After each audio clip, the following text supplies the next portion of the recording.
A special thank you to each of our subscribers who make this channel possible. Here's today's story. In a surprising development, President Trump announced on Thursday a temporary reversal of the tariffs he had recently imposed on most Mexican products. This decision marks a significant shift in the ongoing trade tensions between the United States and its North American neighbors. The tariffs, which were set at a staggering 25% on Mexican imports, were initially introduced just days prior, igniting concerns over economic repercussions and retaliatory measures from affected countries. In a post on Truth Social, Trump stated that he would delay the implementation of these tariffs for 1 month, a move that has raised eyebrows and sparked discussions among industry leaders and politicians alike. The announcement follows comments from U.S. Commerce Secretary Howard Lutnick, who indicated that Trump was likely to temporarily suspend tariffs on a broader range of products and services from both Canada and Mexico. This exemption expands a previous concession granted to the automotive industry, which had been pleading for relief from the financial strain caused by the tariffs. The U.S. imports a significant amount of goods from Mexico and Canada, with estimates suggesting that around half of these imports would qualify for the temporary reprieve under the United States-Mexico-Canada Agreement, USMCA. As the clock ticks down to the April 2nd deadline, when the Trump administration plans to impose reciprocal tariffs on countries that impose tariffs on U.S. exports, the situation remains fluid. Lutnick emphasized that the 1-month delay would cover all USMCA-compliant goods and services, a reference to the trade agreement negotiated during Trump's previous term.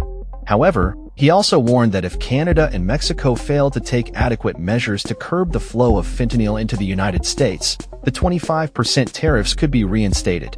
The initial imposition of tariffs had already sent shockwaves through various sectors, particularly agriculture, where farmers expressed fears of retaliation from other countries that could impede their exports and increase production costs.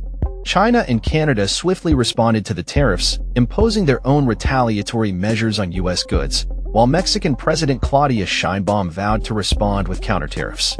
The situation has escalated into a complex web of negotiations and threats, with Sheinbaum expressing her hope to speak with Trump this week, asserting that there will not be submission from Mexico.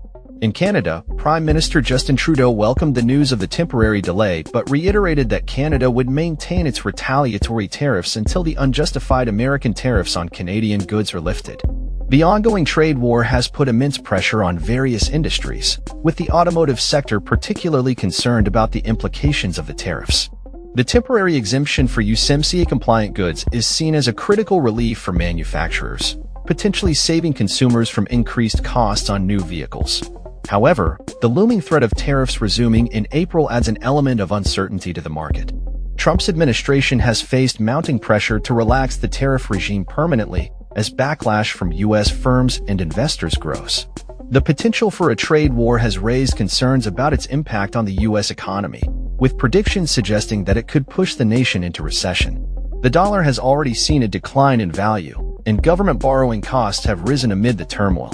As the situation develops, it remains to be seen how long this temporary reprieve will last and what further actions Trump may take regarding tariffs on other nations, including the European Union.